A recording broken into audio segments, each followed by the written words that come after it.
Hi everybody, my name is Thida and I'm one of the speech pathologists that work at QE. And today I thought I would share a bit of a video talking through the different communication skills that are important for children when they are going into start prep.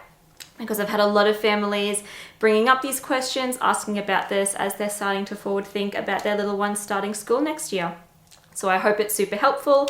And of course, if you watch the video and have some more follow-up questions, please don't hesitate to get in touch through QE Speech Pathology's social media pages or by emailing or calling, and you can find those contact details on our website. So the four main areas of communication I'm going to be talking through today are our speech, which is the way we actually pronounce sounds when we're saying words. I'm going to talk through language, which is the actual meaning behind the words and sentences that we're using and understanding. I will speak through social communication skills. So that's actually looking at how we use our communication, both spoken and nonverbal, to be able to interact with others successfully. And then I will be going through our emergent literacy skills. So these are those foundational skills that are going to be super important and come into play when we are learning to read and to write.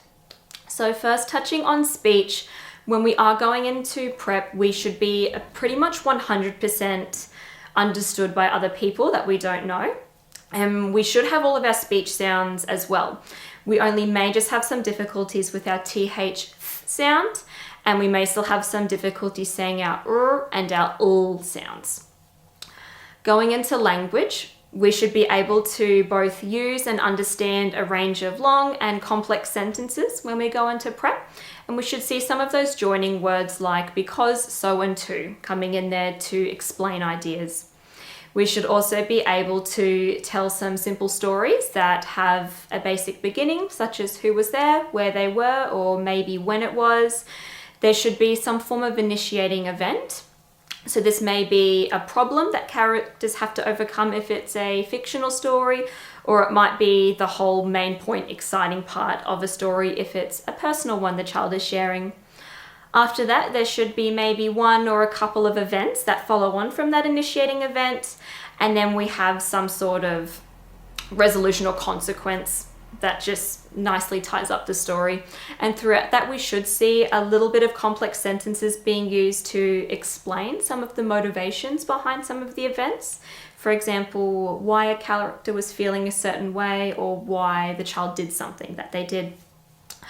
We should also be able to answer and use a range of different questions to give information and to request information. We should have those simple WH questions like who, what, and where. And we also should be able to use and understand some of those more complex questions such as how or why. We should also be able to use our language and knowledge to do a little bit of problem solving and predicting in stories and some situations. And we should be really developing our vocabulary and our grammar within our sentences. So using specific terms rather than using our vague words like I did it or she will go. And our grammar should be starting to sound pretty close to adult sentences, maybe the occasional error coming in. Moving into social communication skills, we should be able to use eye contact to follow along with the person that is speaking to us or to the class. That'll be super important for prep. We should also be able to start and close interactions and conversations appropriately. So coming in with a greeting or with a question and then finishing off that interaction by saying thank you or giving a signal that they're done by saying, I'm going to go play over there. We should also be able to take turns and wait appropriately when we're having a conversation or playing with others. And we should be able to maintain a topic of conversation for about 5 to 10 turns. The child should also be able to play well with some small groups of children, and within that play they should be able to follow simple rules and negotiate with their peers, ask some questions, share opinions and ideas and their thoughts and feelings as well. When we go into prep, we should also be able to look to others to be able to read and respond to different emotions by looking at facial expressions, body cues, and reading our tone of voice, and then adjusting accordingly. So for example, if we were seeing someone that was giving some sad signals, the child may go over and share a bit of empathy by offering a hug or providing a toy, or asking what was wrong. And that brings us to the last communication skill, which is emergent literacy. So when we are looking at emergent literacy, we should have 5 key skills there. The first one being phonological awareness. Phonological awareness refers to the ability to identify and manipulate sounds and words, which is quite key for reading and spelling.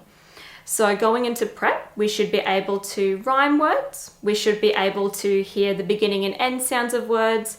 We should be able to clap out the syllables of longer words.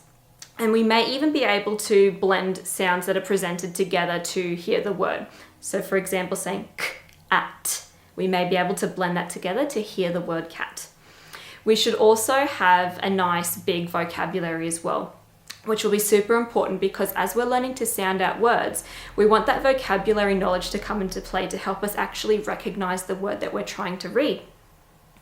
Another really important emergent literacy skill is having really good understanding and use of different sentence structures, which really comes into play when we're trying to actually read through and comprehend sentences to get meaning of what we're reading about, as well as being able to really easily generate some different sentences for when we're learning to write. We also want to be able to say the alphabet, and we want to have good print knowledge as well. So that's an understanding of the purpose of books. So we should be able to know that which way the book goes up, and that the pictures are depictions of the book's meaning, and that all the little squiggly black lines and symbols on the pages represent words which hold meaning and tell us the story. So those are all the areas that we should have when we are going into prep.